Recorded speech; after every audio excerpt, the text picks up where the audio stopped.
All right. Yours.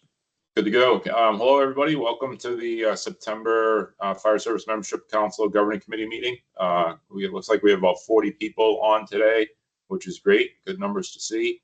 Carl, if you don't mind just doing a quick roll call. Well, Mr. Chair, I've got you. Yep. Tim Deal, I've got you. Brian Adams, are you on? Ted Black. Rick Borser, I've got you. Michael Desrochers is excused, he's on vacation. BJ Hyde, are you here? Ed Kaminsky, I've got you. Andy King's excused. I'm here. Oh, that was BJ Hyde? That was Ed Kaminsky. That was Ed. Yep, Yeah, I've got you. Got me. Andy's All out right, on an incident. Kevin Lefevre. Jonathan Lund, I see you snuck in. Got Yes, you. sir. Chief McShane is out. Larry Medina, I've got you. Doug Nelson, I have you. Kelly Nicolello, are you here? And Christine Reed, I've got you. That's kind of all we have here today. So that's of what we have, that would be a quorum. Yes. Sounds good. All right. Thank you. Yes, Again, welcome everyone. Thanks for all the guests that are on today. I think we have a good presentation, a couple guest presentations on NFPA 2, and then also on the discussion on the single stair on way out topic that we've all been dealing with. So without further ado, Mark, if you're up and ready to go, we'd love to hear where you're at with NFPA 2. Great. Thanks for having me. Thank you. On the agenda today. I just wanted to bring to the attention of the membership council kind of what's going on at NFPA 2. This was a very significant standard development process that was going on. I represent ICC on NFPA 2 technical committee. There's some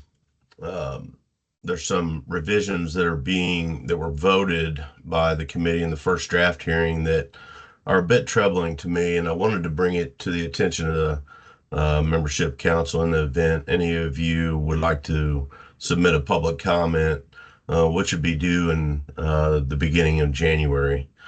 But I would like to share my screen. Are there any of you that are NFPA members and you're familiar with how to use the NFPA website currently? Yes, I am. Ed Kaminsky. Okay. I'd say you probably have quite a few, Mark. Okay, good. Yeah. Yeah. Well, good. I don't want to go too far in the weeds then if people are familiar with how to use the website. But one of the things I did want to show, and I'll just go to the screen, is how to get to the next edition that's coming up. So I pulled up NFPA 2 here, Hydrogen Technologies Code, and down here it gives you current or prior editions you can view, or kind of what's happening with the next edition. And as part of the process, there were a lot of public inputs. There was over 527 pages of public inputs that were submitted for this code cycle. But what wasn't visible to the public, and they didn't come through public inputs, but were voted on at the NFPA 2 technical committee meetings, were committee inputs. And these were proposals put together by task groups that had broken up amongst NFPA 2 to look at different chapters and deal with provisions that they would like to see.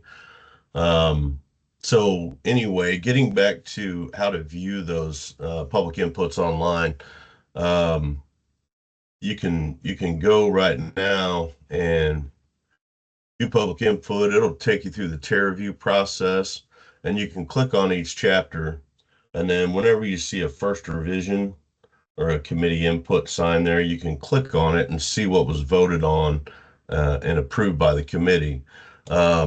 And I wanted to share one in particular because there's a couple of committee inputs that were voted on by a very slim margin that were approved. by the committee. One of the things that was concerning to me is I didn't see any fire or building officials represented on the technical committee. So if you haven't Mark been and following, Carl, really quick, I just wanted to interrupt Yes. for a second, and I apologize for that, but Sure. the share screen that you're doing right now is a bit of an eye chart. If there's any way you might be able to enlarge the text a little bit or the view, that would be awesome for everybody. That's way Okay. better. Thank you. Oh, great. Thanks for letting me know that, Carl. You bet. So yeah, the representation of first responders and, building inspectors, I didn't see any participating or on serving on the technical committee for NFPA 2. And being with the activity that is moving with the hydrogen hubs, really gaining steam across the country, and we have 7 clean hydrogen hubs that are being built across the country. This language is going to be very important moving forward. And one of the things that caught my eye here was in this 6.51, where they're deleting reference to the International Fuel Gas Code. One of the reasons that they're doing this is in the International Fuel Gas Code, there is a requirement that flanged and threaded fittings be only used when inside of hydrogen fuel gas cutoff rooms. Hydrogen fuel gas cutoff rooms are provided with audio-visual alarms, both interior and exterior, from the room itself. They're equipped with mechanical ventilation systems to evacuate the hydrogen. When a hydrogen detector detects hydrogen, it initiates the ventilation to turn on, and it shuts the systems down. One of the deletion of that reference in NFPA 2 is really going to put both our model code and NFPA 2 at odds with each other. NFPA 2 would actually be less stringent than IFGC would in this regard. And there's nowhere else in NFPA 2 that mandates there has to be hydrogen detection installed anywhere in these facilities where they're putting these electrolyzers and other equipment. So that's one thing concerning, and I wanted to bring it to the attention of the membership council so they could go through and take a look at some of the proposals that are being voted on. There's a lot of manufacturers that are serving in this capacity on the technical committee, and a lot of their equipment uses threaded and flanged fittings, and they also would like to be able to run flat threaded and flange fittings outside of fuel gas cutoff rooms and throughout the different parts of the building without any sort of requirement for detection devices or what have you to be able to sense any sort of hydrogen leaks. So that was one of the big ones here. If the committee is interested, I can put together a list of committee inputs and first revisions that were made during the first draft meeting, and provide it back to the committee if you would like to go through and decide if the committee would like to develop a public comment in regards to this. Because if these changes go through as is, it's really going to create a big difference between some of the requirements in the international codes and the requirements in NFPA 2. I won't go into detail on any other ones right now, but I just kind of wanted to give you a perspective of what's kind of going on at NFPA 2, and happy to answer any questions about that. Yes. Go ahead, Robert. So Bob Davidson, Devsco Concepts, and though I don't represent them in the code world, I do have 2 clients in the hydrogen fuel cell world, Toyota USA and Bloom Energy. So I'm always involved in hydrogen language and the I codes, and I participate in some of the work groups on NFPA 2. I don't think we're losing anything with this, and I'll tell you why. You don't get to NFPA 2 unless you go through the codes first. So we have to go through the fuel gas code and our fire code to get to NFPA 2. So we still have all our protections that are in the I codes, right? And according to chapter 1 of our codes, the code overrides the standard, right? In other words, so if we address it, they have to comply with it. So I don't think we're losing anything with this. But the other thing is, I'm not surprised. I'm actually surprised that the direct references to ICC stayed in there as long as they did, because we know NFPA is partnered with IAPMO and their mechanical code and plumbing code, right? So we understand that's their series of codes. So whether we're in California and they have the IFC and the ITMO mechanical code, or whether we're in South Carolina where we have the fuel gas code, AIFC, and mechanical code, IMC, you go through those codes to get to NFPA 2. So I think we're okay. We're not really losing anything that we want out of that with that change. Well, all due respect, Bob, I would argue there is a provision in Chapter 1 of the code that states if there's a standard that is developed, that standard shall be followed in lieu of the code, even if the code is more stringent. This is also included in an ICC Essentials training course that talks about the bulk storage of hydrogen on the outside of the buildings can be calculated in accordance with NFPA 2 versus the fire code because of this provision that's in Chapter 1. I'd be happy to put that information together to bring back to the committee, but I was just kind of gauging the committee's interest in this. If it's something you don't feel like you want to spend time, or you want to spend other time on other items to review, I totally understand. But representing ICC on the committee, I wanted to make sure that our members were aware of what was happening throughout the process of updating an FPA 2. Hi, Allison, go ahead. Hi, good afternoon. I was just wondering if this has also been brought to FCAC. It is going to be, yes. Awesome. Thank you. Thanks for your hard work making all of us aware of this. And I would agree with you, removing references out to ICC is not a good thing to see in these standards. So glad you brought it up. Thanks. Yep, you bet. And I just want to make it aware because it does outline two totally different requirements depending on if you're looking through the model code or actually looking through the standard. And we haven't run into this before, so I'm not sure what any implications might be going forward. But I'll put together some of the ones that stuck out to me that I think might be of interest to this group, and I'll forward them over to Carl for your consideration moving forward. Yes, Bob, go ahead. Yeah, I put in the chat. I just put in the chat the language out of Chapter 1 in the fuel gas code. We have matching language throughout the I codes that where we reference another standard, the provisions of our code take precedence over the reference code or standard. All right, so our code officials will still have the ability to make sure whatever's in a fuel gas code, whatever's in fire code, whatever's mechanical code actually applies on an application. You go through our code before you get to the reference standard, right? And in bulk storage, that's the one area where if we follow our path through the codes and we get to bulk storage, we actually jump to NFPA 55.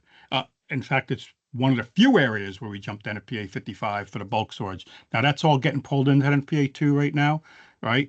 But we still would go there. We actually point to them for that purpose.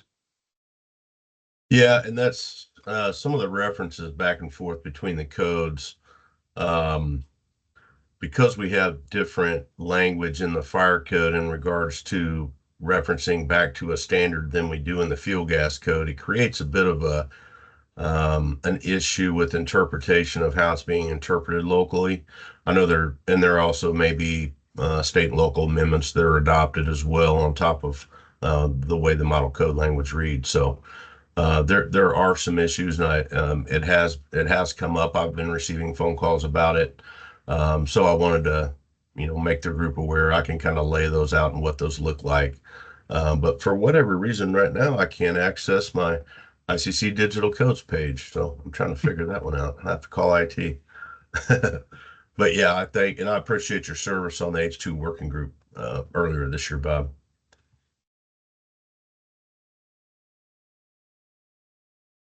So that's all I had, and if the group's interested, I'm happy to bring back some of the proposed revisions if you want to take a look at those.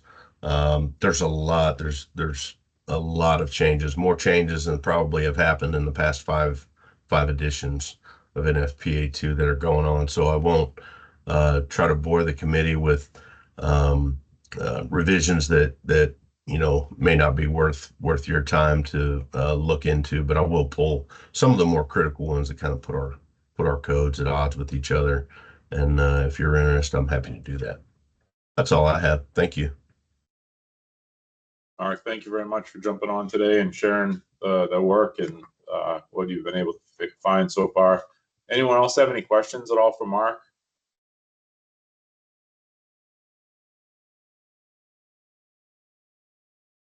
Not seeing any hands jumping up.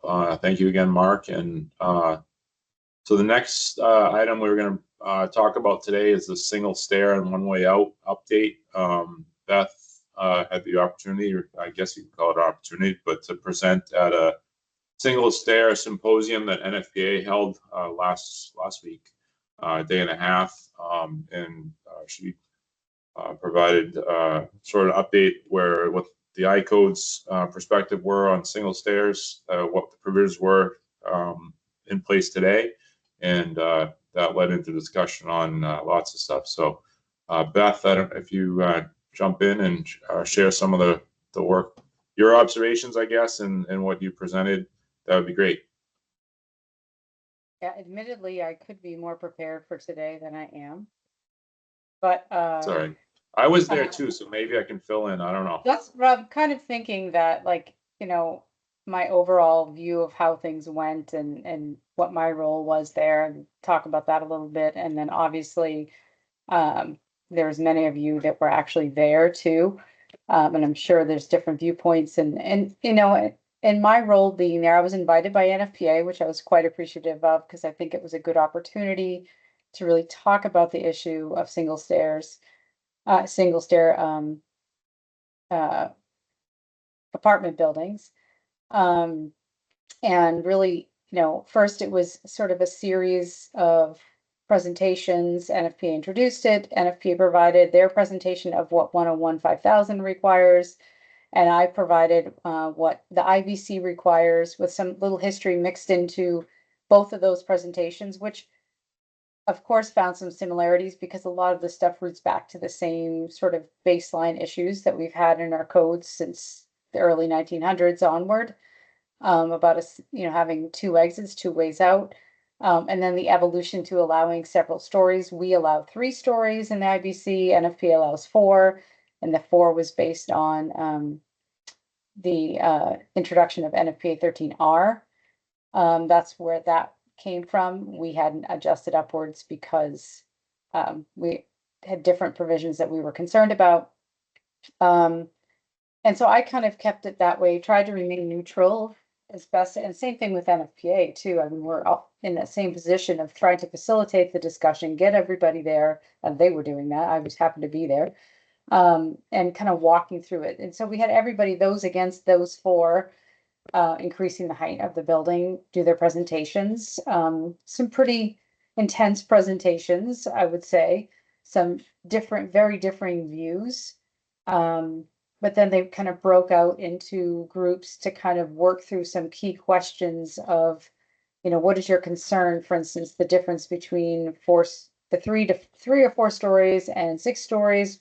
What kinds of things could you see would be improvements to justify that? To sort of like, and NFPA is going to do a report within, and I think I saw Bob Sullivan on here, in about a month to pull all those thoughts together. They're pulling all the aspects together. So there was, let's say, heated discussions. I think it was good getting everybody in the room and discussing it and trying to understand a little bit better. And the other part of it is what came out of it too, is that many of you probably see that tomorrow we have a joint meeting with FCAC and BCAC to kind of just talk about some of this, distill some of this, see if there's any room for modifications and things like that, which I think is a good, healthy discussion. I can imagine it's going to be a very lively discussion tomorrow. But that was the basic gist of it, kind of walking through and getting everybody's thoughts together. And then a report will come out from NFPA on the symposium And we'll see where it goes. And hopefully that will help us through our process. I mean, you know, there was questions asked of me, when's the next step in your process, which I was appreciative of because this information could be useful. And so we have, you know, in our process, we have CH2, which obviously we have some comments on those two proposals, at least one of them. I forget if both have them. It's E24 is the main one we were talking about, which is just apartments. E25 was apartments and hotels, which is a whole different thing. And I suspect this will also come through to the public comment phase as well. I don't see it ending at this hearing. And it is because it's in the individual agenda for CH2 could go on to public comment. So I know that was a pretty brief summary, but from there, I mean, Carl, I don't know where you want to go, but we could see if there's anyone who wants to kind of add to that, the perspectives that maybe mine was supposed to be neutral and others will not be neutral, and that's okay.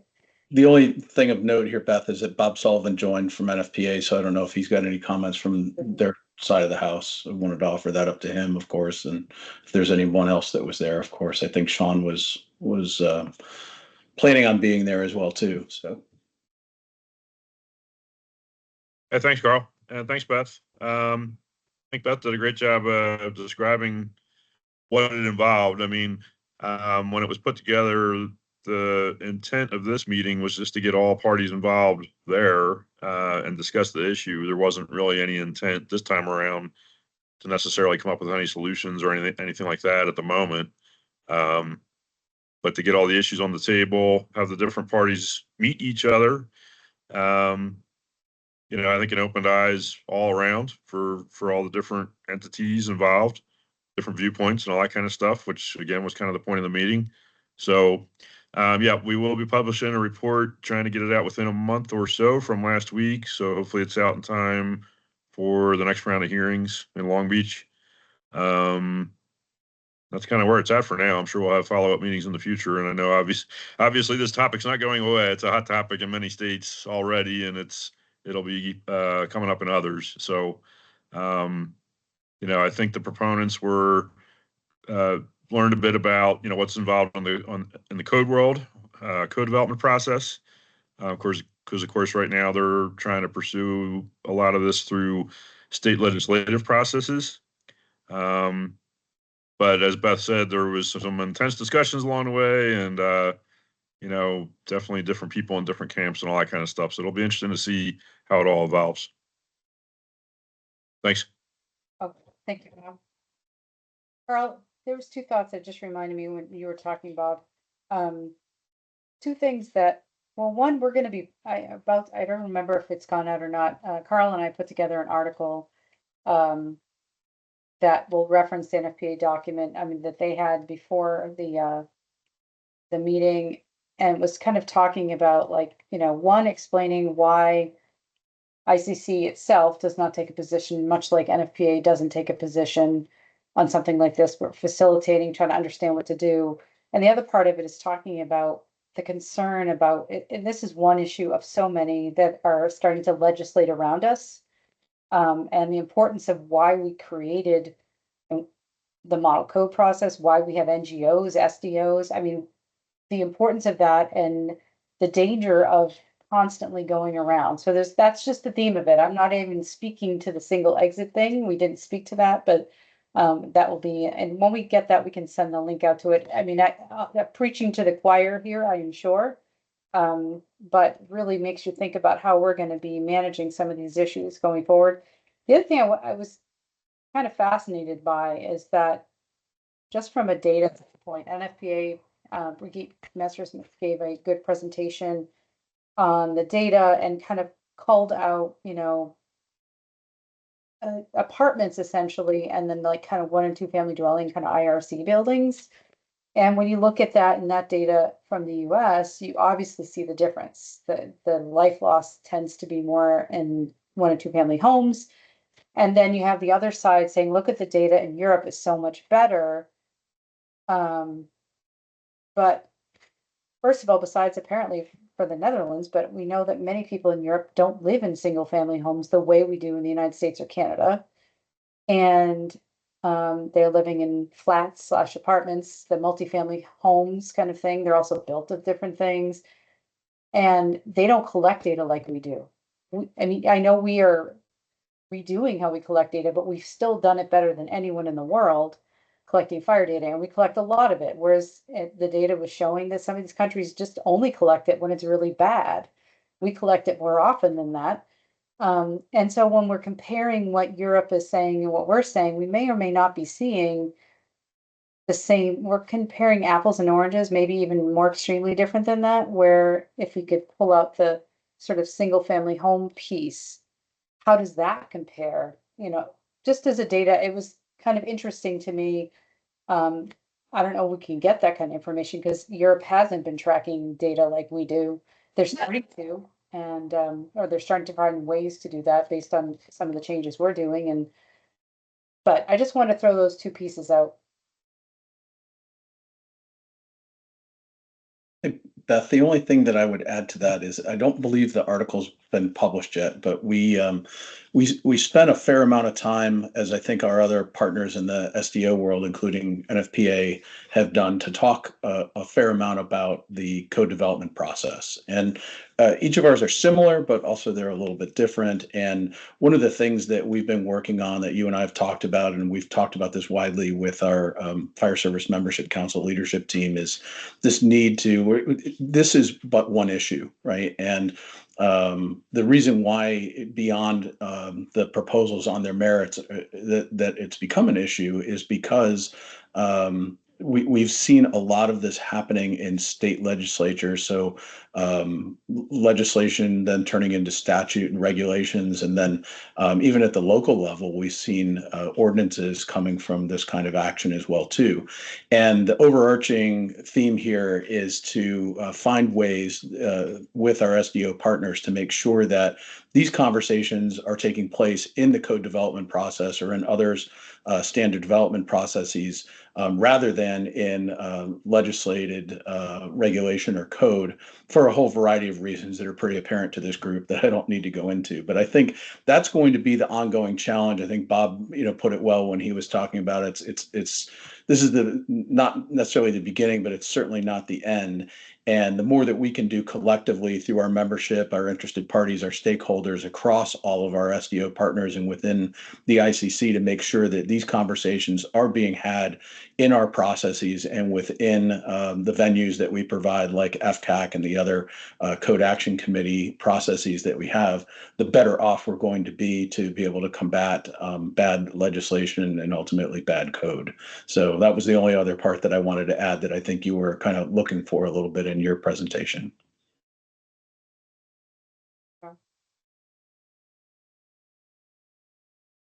Thanks, Beth. And Bob Sullivan for jumping in a little bit. I think that's a great summary for last week. I know I saw Jeff Shapiro in here. He was also there. I think one of the takeaways I think I had just thinking my fire protection engineering hat a little bit, but it might help, may not, but I feel like we have some technologies in modeling that may prove some of the concerns or disprove some of the concerns. And it's interesting that no one wants to look at it from any of that egress modeling or fire behavior kind of things. But especially the proponent side is just continuing to say that this is safer than a double loaded hallway. And the other thing I take away from me that I've kind of struggled with a little bit is that no one really starts with if we're in the ICC world where we can get to 3 stories already. And if you're in the NFPA world, you can get to 4 stories, but no one starts with we can do some of these things already. It's very much seems to me that we so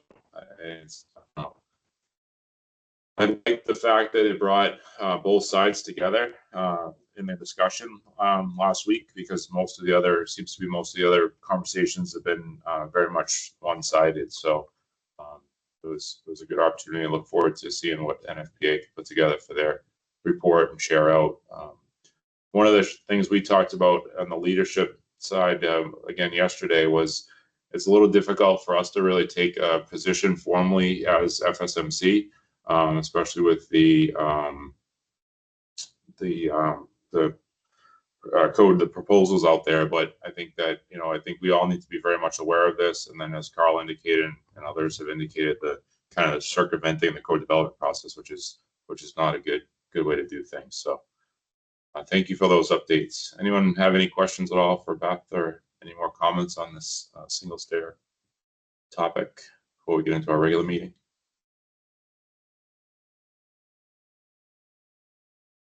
All right, seeing that there were a couple questions in the chat. I saw one about was the event recorded, and my understanding is it was not recorded, and that the report would be coming out. And then there was another question about the being able to view the presentations. I have not seen anything on that. I know Bob Sullivan, I don't know if you can weigh in if that would be part of the report, or do you know?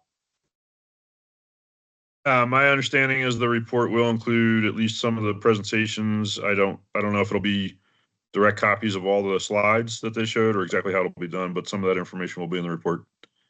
All right, great, thank you. And then the only other one was trying to figure out some of the data disparities. And I don't have an answer for that one, and maybe I'll call back on you, Bob, if you had heard much on that, if there's work being done on that front at all.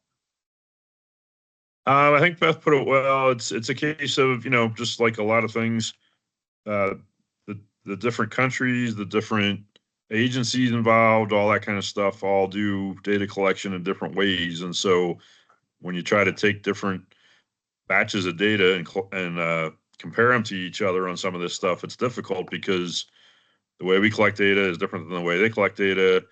Beth explained the difference between how homes are classified and things like that. So I don't know what work is being done to try and correlate everything together. I know, obviously our research team does the best they can to look at the different data groups that are available. But that's probably the biggest issue, is just when you collect data in different ways, it's tough to make any direct comparisons. Definitely true, yeah, thank you. Jeff Shapiro, I see you got your hand up. Yeah, one takeaway was nobody is collecting data unique to single exit structures. So they were looking at residential fire loss and the parallel or lack thereof on residential fire loss. And everything that's been said is true. You're not apples and apples. And we had a whole presentation for 45 minutes on why the data internationally can't be translated to the US. But the bottom line is there is no data unique to single exit buildings other than one effort that was made by the proponent to study buildings in New York and identify issues that were in New York single exit buildings. He has his own methodology that he brought before the group, but it's not a peer-reviewed study. It was just his own work. Great, thanks, Jeff. Kevin, oh yeah, so Kevin just jumped on. Yeah. He was also one of the presenters. So go ahead, Kevin, thank you. Just an answer sir, to the just question quickly. in the chat, that was Burgett who made the presentation. So yeah, she's engaged. Just quickly, it was interesting that in Canada, we currently only allow, in certain circumstances, single egress and up to 2 stories. So this is a more impactful potential change in Canada than what it is in the US. But it was a really good opportunity to compare what's going on. And like, I'm a little late, but you probably spoke about what's happening in London, where they have a tremendous amount of Grenfell towers still with single egress, and they literally have live fire watch in these buildings now because the people aren't confident sleeping and living in those buildings.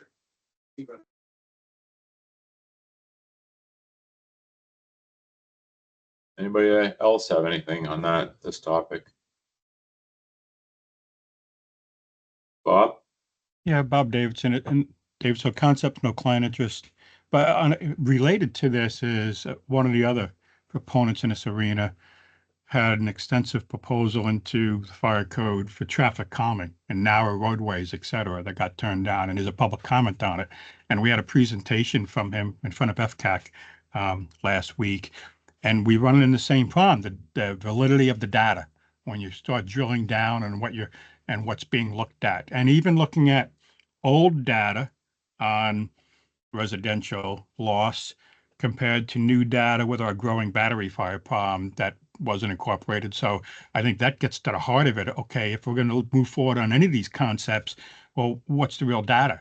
You know, the one example he had was a slide from Hoboken because they have a very good traffic safety record of pedestrian deaths, but because you can't move in Hoboken, right? There's streets the fire department cannot enter at all.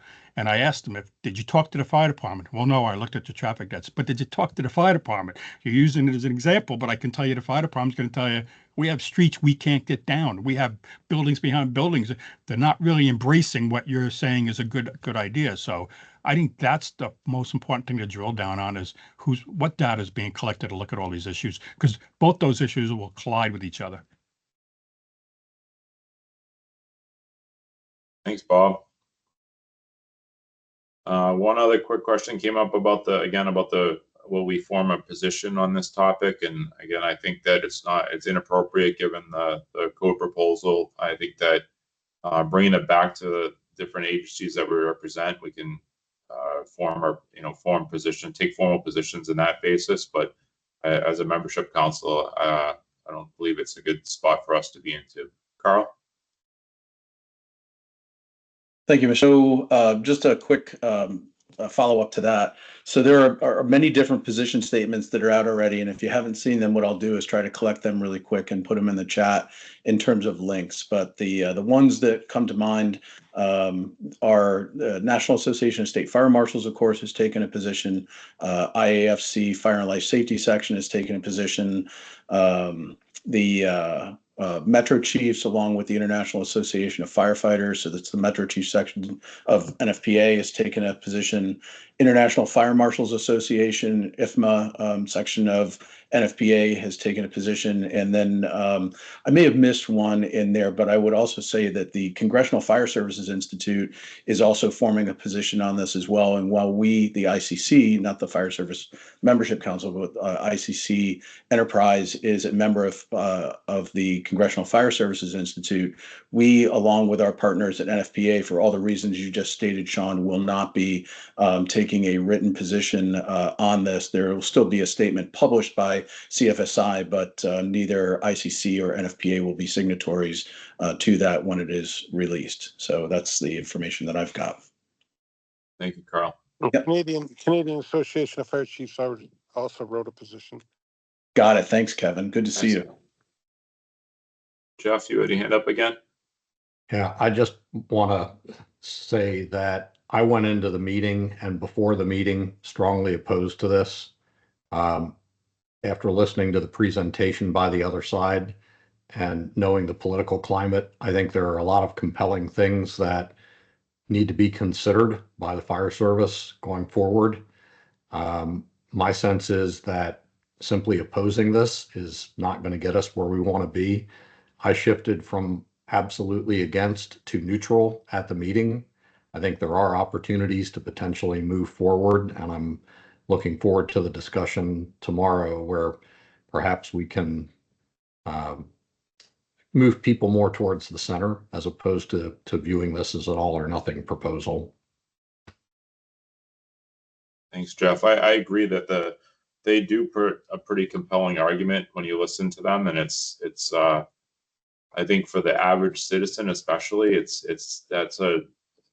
hard to say no when they present it. And I think that coming out of that meeting to me is that I think we need to continue having conversations to work together to come up with a solution, however that goes. Because they're probably going to continue to win on the legislative front, and I think it's going to hurt us in the long run. Because we're going to be left to the side, which is not a good spot to be in at all. So it'll be interesting to see how we continue. All right. Anything else on the single stair topic? I feel like we could go all day on that one. Sean, Hi, Carl. I know we can go all day, but I wanted to just note, and we're catching him by surprise. Robbie Dawson just jumped in as well. Robbie, for your information, we just covered the single stair topic, and Bob spoke up a little bit, but Beth had given an update on the symposium and then where things stand with ICC, but didn't want to move on from this unless you had an opportunity to jump in if you so chose to do that. No, thanks, Carl. I was listening in. I had to step away for a call. That's why I had to jump back in real quick. But you know, I don't have anything to add. I think Bob covered it real well from our perspective. And you know, I think Beth's perspective from what ICC has was a great addition to the symposium as well. So thanks.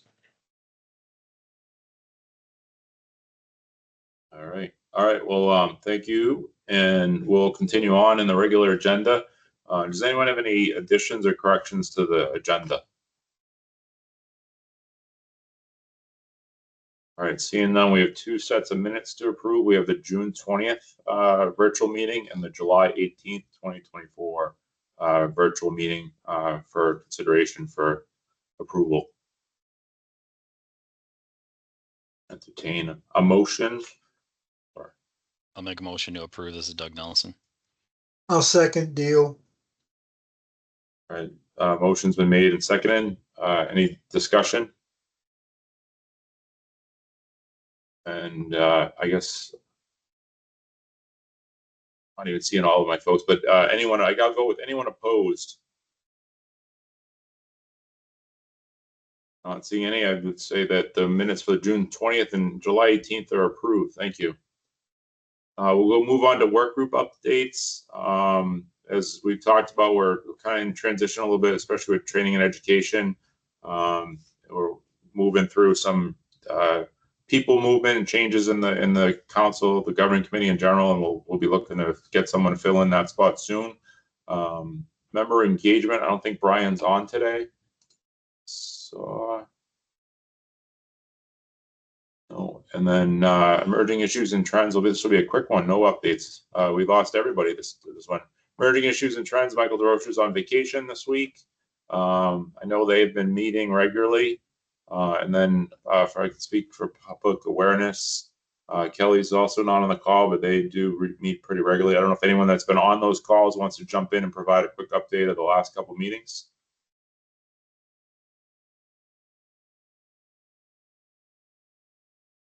Quiet today. All right, I'll move on to reports from officers and liaisons. Director Metz is not available today. I believe Director Hyens on the call. If you Thank you, Mr. President. Thank you. First and foremost, I'd like to start off by saying thank you very much to the Fire Service Membership Council and the leadership of Mr. Chairman Sean Toomey, Beth, Carl, on working on issues like single stair. The mobilization between fire officials and building officials on issues like this throughout the country has been a testament to the good work that all of you do, and the board sees that. And so I just want to tell you thank you. Overall, the biggest news coming out from the board is obviously Long Beach coming up here in just a few weeks. We are very excited for the slate of speakers, classes, and the opportunity for fellowship and camaraderie out there. So hopefully we'll be able to see all of you there and, be able to get to enjoy some of the amazing events that we have set for you. The board recently had a meeting September 9th, and you'll have information forthcoming, some committee assignments, some CP updates, things like that coming out of that meeting. So you'll have that information shortly. I'd also like to point out that there are some committees being called for currently, most recently an existing building safety inspections consensus committee. Definitely a place where, the value of fire officials could definitely be, very useful. And with that, I'd like to yield any time to questions and simply just say that Director Metz had a previous engagement he couldn't get out of, and he gives you all his best. Thank you for much for jumping on and filling in for him today. We appreciate it. Absolutely, sir. Anyone have any questions at all for the board? And I don't see any other directors on today. So we can move on to the next one. From, I guess, my perspective, obviously, I involved in the single stair discussion, which I think we covered earlier. We have some work there on the nominating committee, which we'll report out a little bit further in the agenda here. And then I think the other one that I just want to bring up, and Carl touched on it when we were talking about the, well, I guess we all touched on it on the single stair issue, but that I'd like people to think about it over the next month, and when we meet in person in Long Beach, try to have a little bit of a further brainstorming session on ways we might be able to help educate people on the importance of the code development process and the kind of the negative, what I guess I perceive as the negative impacts. I think most of us may be in that same thought process, but of going about it, circumventing the code development process and using legislation to pick out pieces of code. It seems to be a growing issue on multiple fronts across the country, and I think it's going to continue to be problematic, and I think it'd be worthy of a good conversation, hopefully, and when we meet in person in Long Beach. So that's sort of what I've been up to at this point. Get a report from our vice chair, Tim Deal.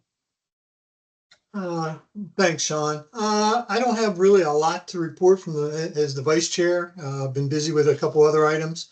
I will mention that for those of you who don't know, we used to have the Mid-Atlantic Life Safety Conference the end of September. It was a one-day event here in Maryland. That has now been moved to a two-day event, and it will be held the first weekend in November, right before Election Day. So November 3rd, which is a Sunday, November 4th, which is a Monday. Two-day event, a lot more speakers, but I would ask everybody to kind of do the web search and get it out there. If you're on the East Coast, it is a good event, and we're expanding. Other than that, I will come back with the membership council and give you a bigger update there.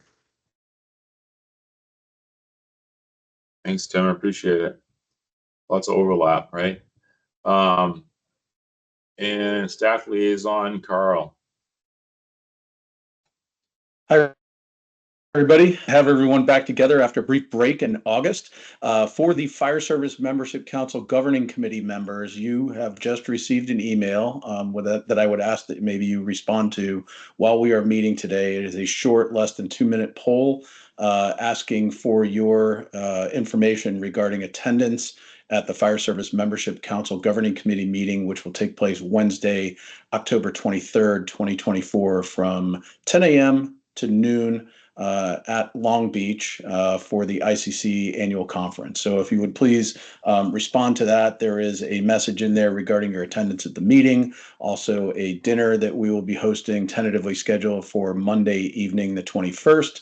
But we will take a look at that based on travel patterns and attendance. This will be an in-person meeting, and we will send information out to those of you who are coming in terms of room and all the rest of that here shortly. So other than that, that is the big business. Last week, I was in Sonoma, California for the After the Fire USA Wildfire Leadership Symposium.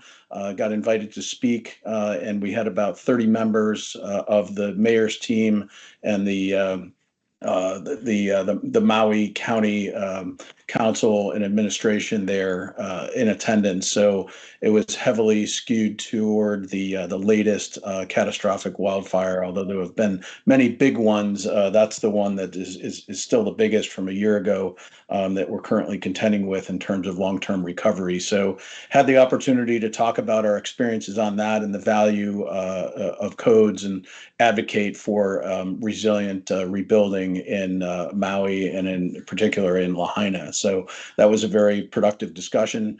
Lots going on here, plenty of travel coming up between now and the ABM in Long Beach, but I don't have a heck of a lot more to really talk about in detail that pertains to the FSMC today, and glad to answer any questions if there are any. So back to you, Sean.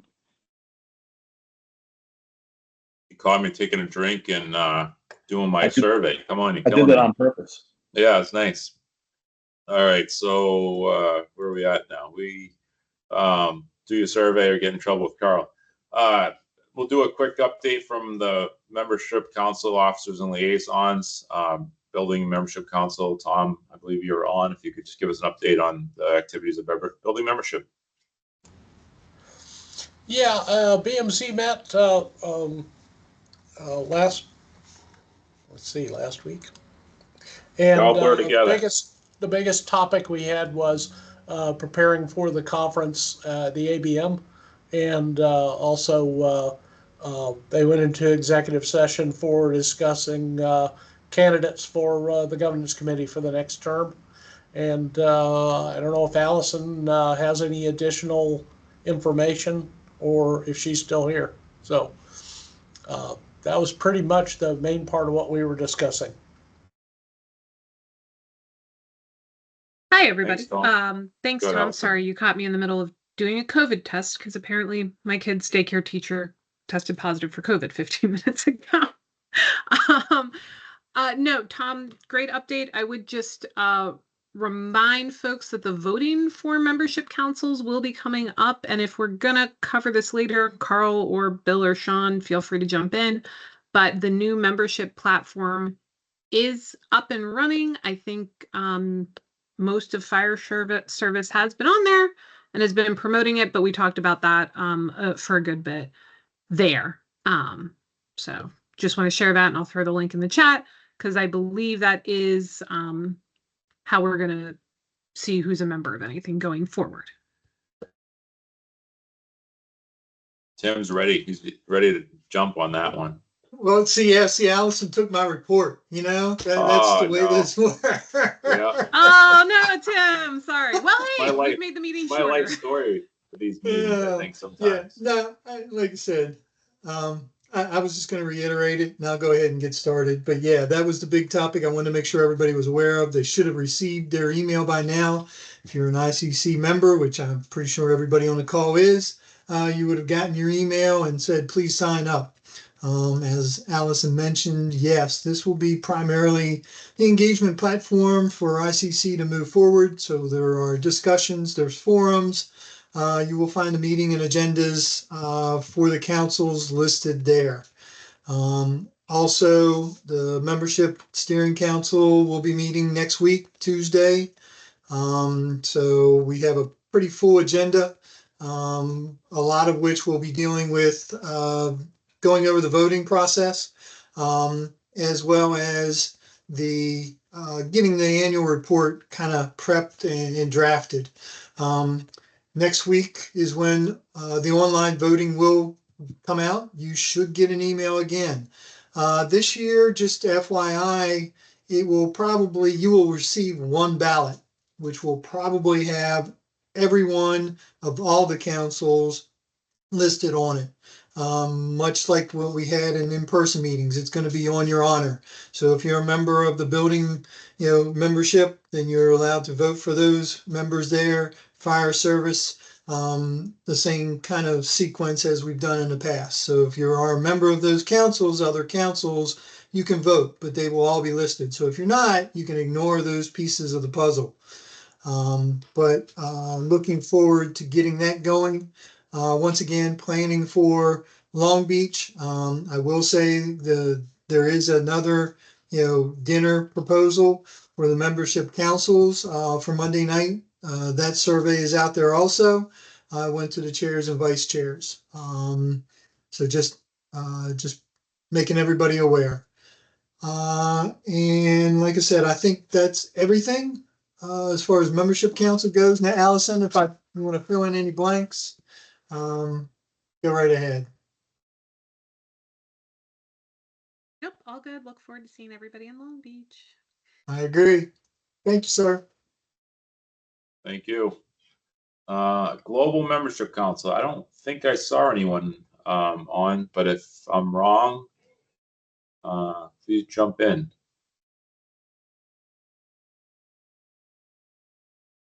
All right, we'll pass that one over today. Anyone from Emerging Leaders? Seeing that one on that one either. Must be a rough week for meetings. I had 2 meetings yesterday without a quorum, so maybe I'm bad luck yesterday. Let's see. The only other thing a little bit off, it says others on our agenda, but wouldn't mind throwing Christine under the bus a little bit for the battery update, the ad hoc committee work.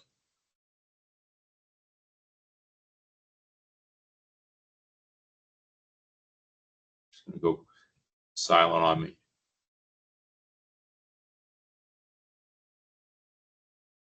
She jump off just in time. Carl, do you have an update on that by any chance? Yeah, I'm looking really quick to see if I she's think still she just on. came Right. off. She just saw her and then she's gone. She must have hung up on me. She knew it was coming. Yeah. Yeah, so the update, I had the opportunity to see the committee chair, Mike O'Brien, this past week at an IAFF work group that he and I are participating in, along with Sean DeCrane, on energy storage.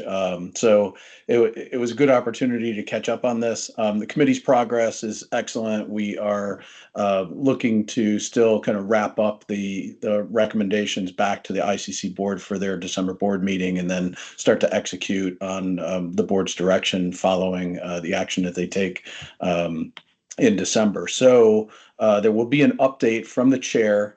Christine will be in attendance at it, as will I, for the October board meeting in Long Beach. So we'll be coming in early, and that board meeting is on Saturday. So I know that Chief O'Brien will be presenting an update to the board that's comprehensive in terms of specifics on the work group findings thus far, work remaining, and then a bit of a preview in terms of what to expect in December. So that's the update for now. Other substance I'd leave to Christine, and we can get back to that one when we're in person in Long Beach. Sounds good. Thanks, Carl. Yep. On the ongoing business, we had some action from the nominating committee that we had to take. Doug Nelson chaired up the nominating committee for us this year. We had, based on the work, it was 3 people representing the nominating committee: Doug, Marshall Lund, and Michael Desrochers, Marshall Desrochers. About a dozen applicants to the Fire Service Membership Council, and narrowed it down to Darcy Davidson and Brandon Sullivan. Darcy's from California, and Brandon is from Colorado Springs. Following that period, and we submitted the names, there was a brief period that people could self-nominate, and we did receive one self-nomination from Chief Mark Lowry from Harrison Fire Department in Arkansas.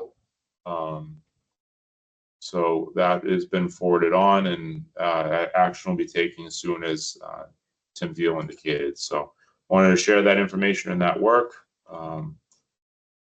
And then I think that's all from that, unless Doug, if you had any other comments. Christine just signed back on, so she's here now if you want to go to her. Go back to her, surprise her. Hey, Christine, when you jumped off, we're going to ask about the batteries. Carl gave a little brief update, but any sorry about that. Yeah, I just heard the end of what Carl said. Not a whole lot more to report. All of the work groups and task groups continue meeting. They're having really good progress. So looking forward to presenting what we do in October to the board and see where we go from there. But everyone has been meeting. For those of you who have been participating at either at the committee level or the interested party level, thank you very much for your participation. We really appreciate it. That's what it means to be able to accomplish a task like this. So that's all we have for now, and I'll be able to report more hopefully at next month's meeting. Sounds great. Thank you. Carl, do you want to do another update on the conference, or do you cover it? Or yeah, just another quick upfront. So I shared my screen and I put a link into what you're seeing on your screen right now. So this is the agenda for the Long Beach conference and hearings. So I'm just going to scroll through that, but you're welcome to jump in and take a look at the link yourself. Of course, things kick off Saturday. We've got the day of service on Saturday that's going to happen all day. The board of directors meeting will be all day as well. And then the ICC 815 committee is going to meet. You'll see the golf outing is the big event for Sunday, of course, building tours, a bunch of other meetings, including I'll highlight the first timers and honorary members, BSLE welcome reception. The expo starts 3 to 7. That's always a good time, and there's always a bit of a party happening in there. So it's a good opportunity to kind of stop in and reconnect with folks and walk the expo floor. Expo talks 3:30 to 6, and then a welcome to Long Beach reception 7 to 10. So you can come right from the expo into the welcome to Long Beach event. The rest of it, I'll kind of leave to the rest of the group to take a look at the schedule. But the annual business meeting, as always, happens on Monday. So that'll be Monday, October 26th, or I'm sorry, October 21st, first thing. And then the big highlight on Monday is insight sessions. So there are a bunch of competing insight sessions that are, I think you're going to be a little torn here. I'm showing you some of the sessions here. Between PPOs, trades and talent, the online member community, resilience, and U.S. federal grants is another big one. So you can take a look at those, and we've got some quick hits that I know myself and my government relations colleagues will be hitting on in that session.